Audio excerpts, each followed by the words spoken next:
You've been here before. Someone keeps you close enough to stay hopeful, but never close enough to feel secure. Just enough attention to pull you in. Just enough distance to keep you questioning yourself. And the most dangerous part isn't what they're doing. It's what it's doing to you. Because every unanswered signal slowly trains you to doubt your instincts, your worth, your direction. And if you don't catch it early, confusion becomes your default state. But here's what nobody tells you. Clarity isn't something you receive. It's something you claim. Confusion looks harmless at first. It doesn't feel like rejection. It feels like possibility. Like maybe you just need more time, more patience, more understanding. But slowly, quietly, confusion starts charging a price.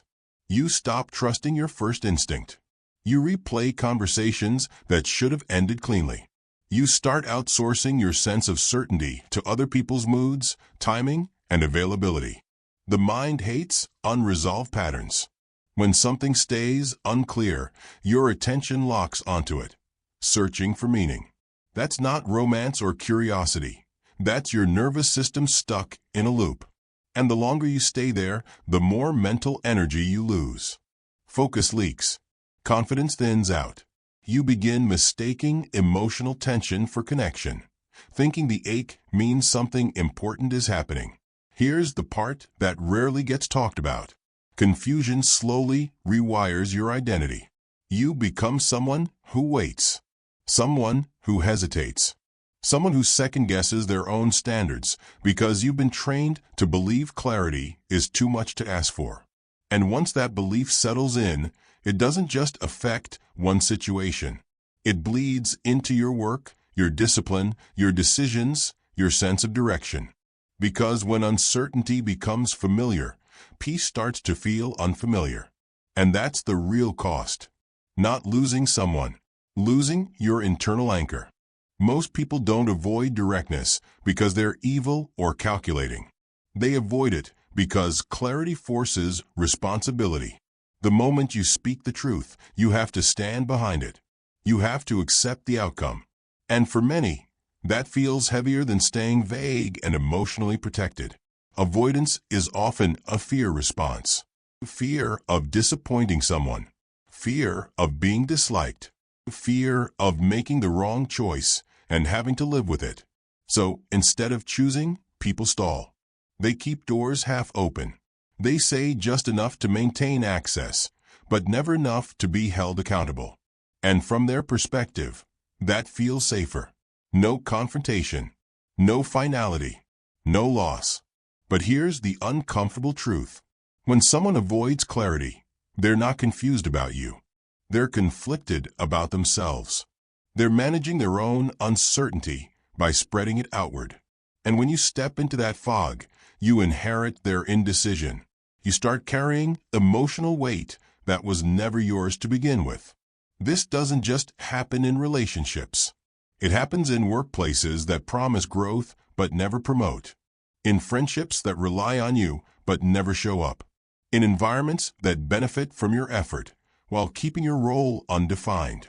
Ambiguity becomes a tool, not always intentional, but effective. And the moment you realize this, something shifts. You stop asking, why won't they be clear? And start asking, why am I tolerating uncertainty that cost me my peace? Because the issue was never their inability to choose. It was your willingness to stay in a space where no choice was being made. You weren't born chasing signals. You were trained into it, slowly, subtly, through systems that reward reaction over reflection. Likes, replies, responses, micro-acknowledgments, each one teaching your brain that attention equals value. And when attention becomes inconsistent, your mind doesn't disengage. It obsesses. Psychologically, unpredictable rewards are the most addictive. Consistency is calming, but inconsistency is gripping. It keeps you checking, waiting, hoping the next signal will finally settle the uncertainty. And that's how people end up hooked on situations that give them just enough to stay invested, but never enough to feel secure. Here's what matters. This isn't a weakness. Intelligent, Self-aware people fall into this trap all the time because they're capable of imagining potential. They see what could be, not just what is. But when imagination replaces evidence, you stop responding to reality and start responding to possibility. And possibility is endless. That's why it's so dangerous. Over time, you begin measuring your days by reactions instead of progress. A message can lift you. Silence can ruin your focus. Your emotional state becomes reactive, externally paced, and easy to hijack. Not because you lack discipline, but because you were never taught to protect your attention like the finite resource it is. And once you see this conditioning for what it is, you can't unsee it. You realize you weren't chasing a person or an outcome. You were chasing relief from uncertainty. And that realization is the first crack in the cycle. Because now you know the problem isn't the missing signal. It's the system that taught you to wait for one. Power doesn't shift when someone chooses you. It shifts when you stop needing to be chosen. And that moment is quieter than people expect. There's no confrontation, no dramatic exit, just a subtle internal decision where you stop reacting and start observing. The shift happens when you realize you can sit inside uncertainty without trying to escape it. You don't rush to fill the silence. You don't chase explanations. You don't contort yourself to regain emotional balance. You stay still. And that stillness does something profound. It returns authority back to you. Most people think calm means indifference. It doesn't. Calm is self-trust. It's knowing that your worth doesn't rise or fall based on how quickly someone responds, how warmly they engage, or how clearly they communicate. When you reach that state, confusion loses its leverage. It can't pull you anymore because you're no longer feeding it with reaction. Here's the pattern interrupt most don't expect. The person who is least reactive controls the dynamic. Not because they're cold, but because they're anchored. They're not negotiating their value in real time. They're not asking the moment to define them. They already know who they are. And when that internal shift happens, the external world responds differently. Some people step forward with clarity. Others fade out quietly. Not because you pushed them away, but because your stillness removed the chaos they were relying on. And from that moment on, you're no longer waiting for power to be handed to you. You're standing in it. There's a moment most people don't recognize while it's happening. It doesn't feel dramatic. It feels justified, reasonable, even hopeful. It's the moment you start adjusting your life around uncertainty instead of protecting your direction from it. You skip routines because your mind is elsewhere. You lose focus on work because you're replaying conversations. You stay mentally available for signals that may never come. And without realizing it, you begin negotiating with yourself. Just this once. Just until I know. Just until things become clear. That's the self-betrayal point. Because every time you abandon your rhythm for something inconsistent, you send a message to your nervous system that your standards are flexible when pressure is applied. Your discipline becomes conditional. Your boundaries blur.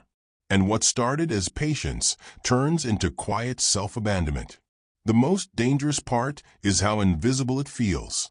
From the outside, nothing looks wrong. But internally, your attention has been hijacked. Your sense of self is no longer centered on what you're building, but on what might happen. And potential becomes a substitute for purpose. This is where people lose momentum, not because they were rejected, but because they stopped choosing themselves while waiting to be chosen. And the longer you stay at this point, the harder it becomes to tell where your values end and your hope begins. That's why this moment matters. Because once you see it, you realize the real threat was never uncertainty. It was the slow erosion of your self-respect disguised as patience. Clarity was never something you were supposed to ask for. The moment you frame it as a request, you hand your power away. Because now your peace depends on someone else deciding whether you deserve certainty. And that's not how standards work. A standard is quiet. It doesn't argue. It doesn't chase. It simply exists and filters. When clarity is your standard, you don't demand explanations or force conversations. You observe behavior. You notice patterns. And when something stays vague, you don't personalize it, you categorize it. Not aligned. Not consistent. Not for me. This is the shift most people resist because it feels like loss. But it isn't. It's selection. You're no longer trying to extract meaning from mixed signals. You're measuring alignment against what you've already decided you require to function at your best. Here's the practical shift.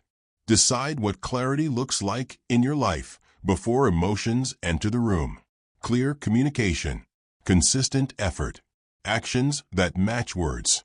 Then hold that line calmly, not with ultimatums, not with emotional speeches, but with self-respect.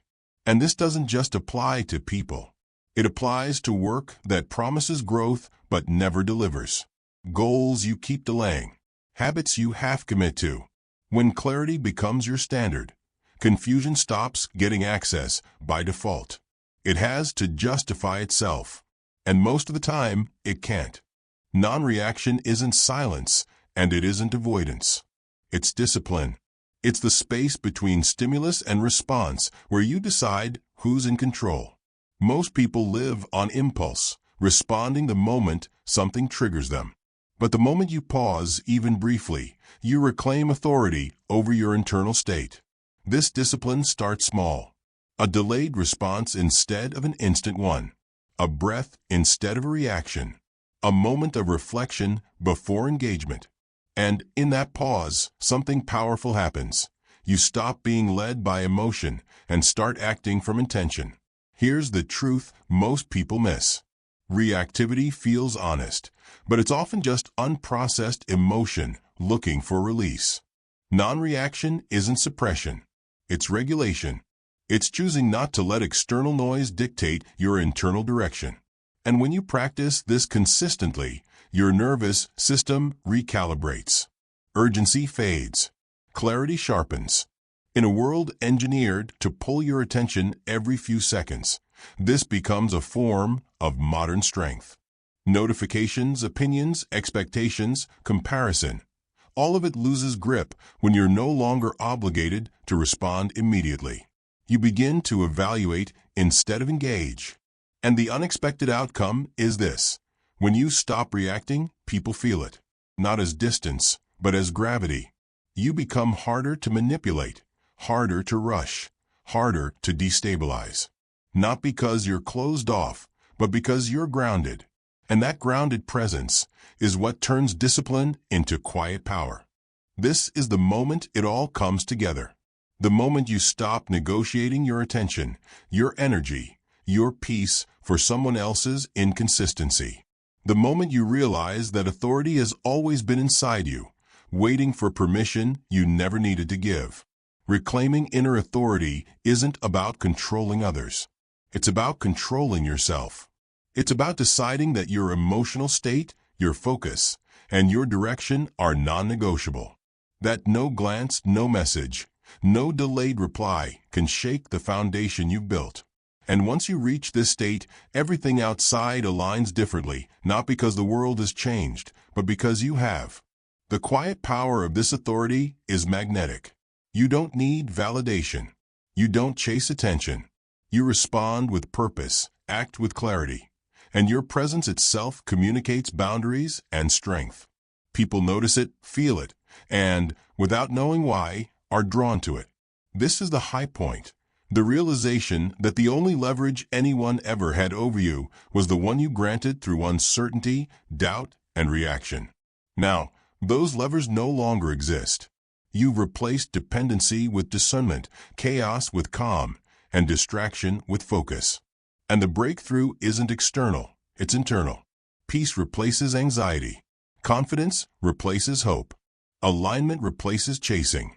When you step into this authority, you don't just navigate life differently, you inhabit it fully. You stop being the person who reacts to the world and become the person the world reacts to. Once you reclaim your inner authority, the world doesn't stay the same.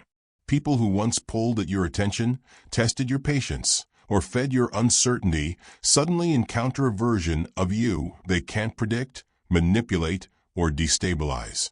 Your energy becomes a new currency, one that isn't freely given, but intentionally shared. Conversations feel different. Opportunities arrive with alignment instead of compromise. Relationships no longer demand proof of your worth. They respond to the consistency of it. And the subtle shift is everywhere. Colleagues respect your time, friends honor your boundaries, and yes, even those who once kept you guessing now act differently around you. Not because you chased, corrected, or forced, but because you stood firm. Here's the most profound part. The external world doesn't change because you became someone new. It changes because you stopped allowing it to dictate your inner state. You no longer trade your presence for someone else's approval. You no longer react to signals that were never meant to define you. And in that space of clarity and self-command, influence happens effortlessly. The man who operates from this place doesn't need recognition. He doesn't seek validation. He doesn't chase attention. He commands it simply by existing as someone who cannot be destabilized, someone whose focus, purpose, and standards are immovable. And the ripple effect is unstoppable. People adapt, align, or step aside. But they notice. And that's how respect and attraction, opportunity and partnership start showing up, not because you begged for them, but because you became undeniable. Now here's the choice only you can make. You can keep letting uncertainty dictate your focus, your energy, your decisions, chasing reactions, interpreting signals, sacrificing your clarity. Or you can step into a different rhythm, one where your presence, your discipline, and your standards shape the way the world engages with you. This isn't about proving anything to anyone. It's about proving to yourself that your inner authority cannot be borrowed, manipulated, or stolen. Start small. Notice when you're reacting out of expectation, pause, and return to what matters to you.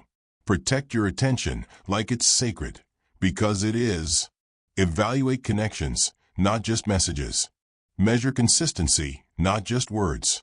Do this consistently, and you'll see it ripple through every area of your life. Confusion loses its grip. Manipulation becomes ineffective. Respect, alignment, and authentic connection no longer feel like luck. They become the natural outcome of how you operate.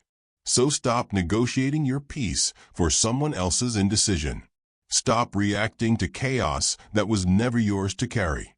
Begin choosing clarity, intention, and grounded authority today, and watch how the world begins to respond not to who you're trying to be, but to the version of yourself you finally allow to exist fully.